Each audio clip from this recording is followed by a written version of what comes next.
A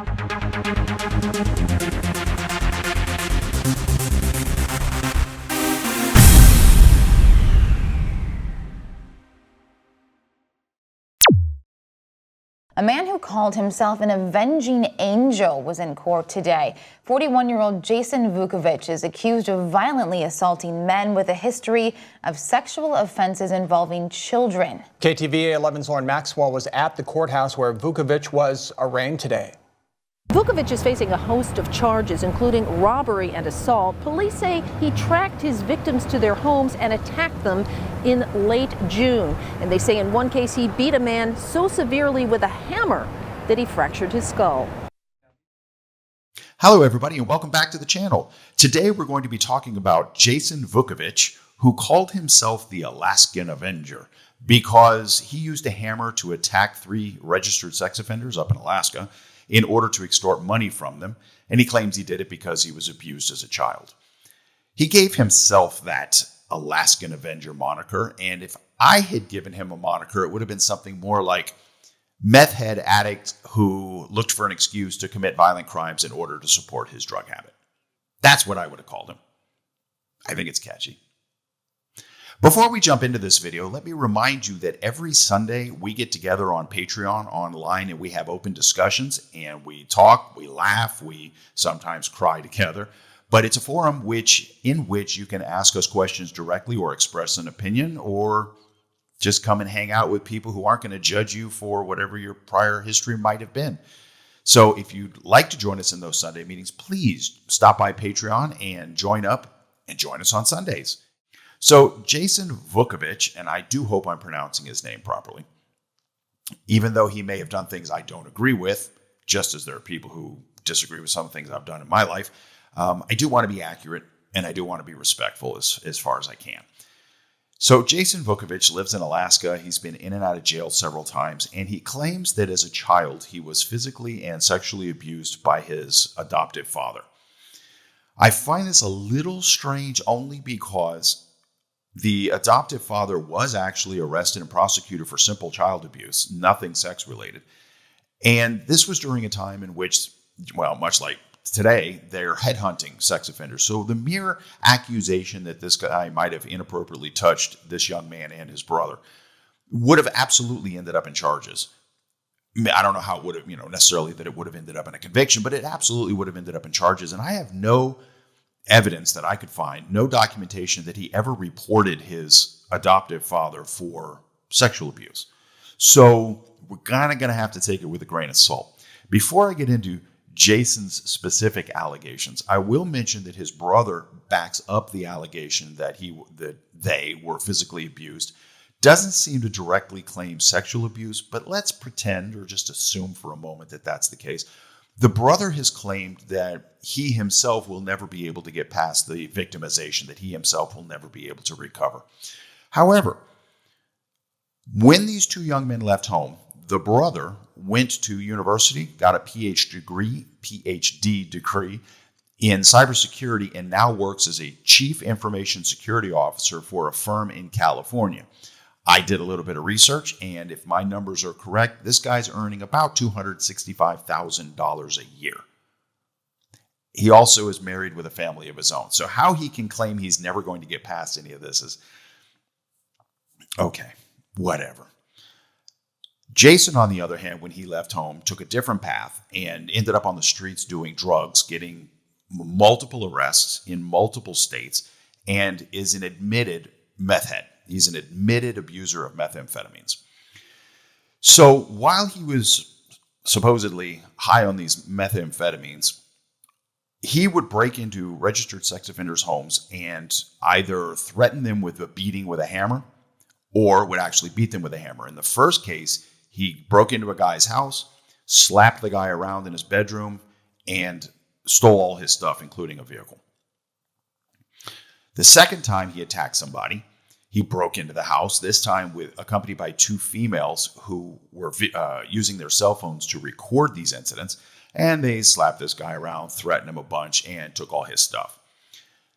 Interestingly, since this guy was a methamphetamine addict, I'm going to assume that these 2 young women who, I don't know that they were young, These two women who accompanied him and did the cell phoning, I'm going to assume that these are, well, crackheads. I'm going to assume these are two of his colleagues from the streets. I can't imagine he went and got two church ladies to go with him. So take those witnesses with a grain of salt. And interestingly enough, I cannot find any evidence that these two women were ever charged with participating in this home invasion and assault. I don't see that they were charged. I don't see anything about them being convicted. So interesting point there. And in the third case, he broke into a home, threatened the guy, and the guy refused to go along with the threats. And so Jason beat him in the face with a hammer, knocked him unconscious. Guy woke up in a pool of blood, called the police, and this guy's vehicle was also stolen. And the police actually caught Jason in this guy's stolen vehicle with the bloody hammer. So there's not a question that he did it. When he was questioned by police as to why he did it, he said that he was acting out against these pedophiles because of his own sexual abuse. Now, again, as I said at the beginning of this video, if it were me, I'd call him not the Alaskan Avenger, but a meth head who was looking for an excuse to commit these crimes. Because that's really all it is. If Jason had a problem with his stepfather, or not stepfather, yeah, it would be stepfather who adopted him, but his stepfather, if he's got a problem with that dude, then go to that dude and handle your issues. You don't go attack three random strangers. And the thing that really bothers me here is there are a whole bunch of people who are supporting Jason for these acts of vigilante justice. And they're claiming that these guys have it coming, they deserve the punishment. Well, wait a second. They're already on the registry, which means they've already been charged and convicted, and a court determined what the appropriate punishment was. They have been punished.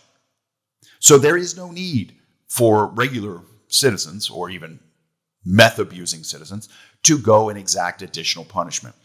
And at least in Florida, the descriptions of the crimes on the Registered Sex Offender Network are really, really vague. They don't really tell you what happened. So for all you know, one of these guys was 24 and had a 17-year-old girlfriend. Is it against the law? Yes. Is it the end of the world? No. Does it deserve him having his face smashed in with a hammer? No.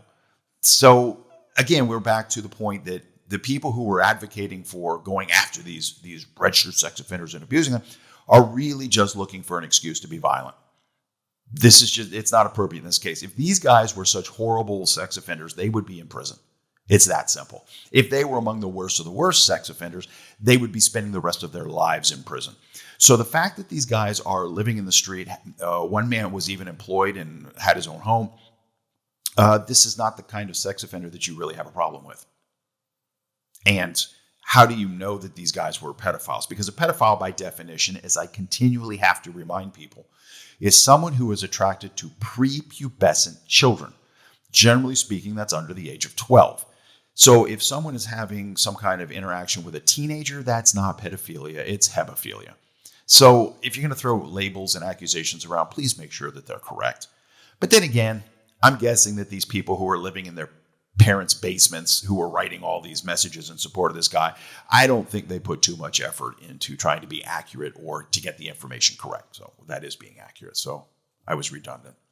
Nonetheless, so after this guy got punished, got sentenced, there's a little bit of confusion because I've seen reporting that he received a sentence of 23, 25, and 28 years. I'm not sure which one's correct. So let's say he received between 23 and 28 years. He appealed his sentence and, claimed PTSD should have been considered as a mitigating factor, even though we have no supporting evidence that he actually suffered this sexual abuse as a child. He never made the accusation back then, only that he was physically abused. But the court said, no, we're not going to have vigilante justice in Alaska or in the United States. That's not what this system is based on. He is now speaking out against the violence. He is now claiming that the dumbest thing you can do if you've been abused as a child is to go after somebody who's unrelated to the situation and attack them. The best thing to do is go get therapy and move on with your lives or life. So it's interesting that while there's a big chunk of society who's supporting him in Alaska trying to petition to get him freed, he accepts responsibility that what he did was wrong. He accepts completely that this was a dumb idea and it should not have happened. But if there's nothing else to be learned from this other than people just use sex offenders as an excuse to act out their own violent fantasies or to get, something for themselves, completely unrelated to justice. This just proves that the registry is ineffective and is a greater danger to society, because that's all they've done is create a list of targets. And they publish their names, their addresses, often where they work, often what their vehicles are, et cetera, et cetera. And, this is becoming a trend. It's a trend that really deserves more attention. And let me say one other thing before I close out. It just came back to me. When they're going after these guys for being registered sex offenders or pedophiles, as I mentioned, they're living back on the street. They're not in prison. So whatever it is that they did, the court determined wasn't so serious that they should be in prison. But this includes crimes in which there was no actual victim. And I'm not talking about child pornography. I'm talking about cases where somebody goes online and chats with an undercover agent. So in truth, there really was not a victim. Was this person looking for a victim? Yeah, probably. Is that illegal? Yes, definitely. But you're not really avenging anything because there was no actual victim in the case. So I just think this is ridiculous. And shame on the people who are supporting these kind of avengers, because you're just looking for an excuse to be violent. That's all it is. It's just an excuse. So that is my position on this. I hope you found it interesting. I hope you found it thought-provoking. As ever, if you're living in this kind of a situation and you're not happy with that situation, do something about it. Do something about it, because you have to protect yourself. We have to protect each other. Until next time, my friends from Southern Germany, I send you my greetings. Cheers.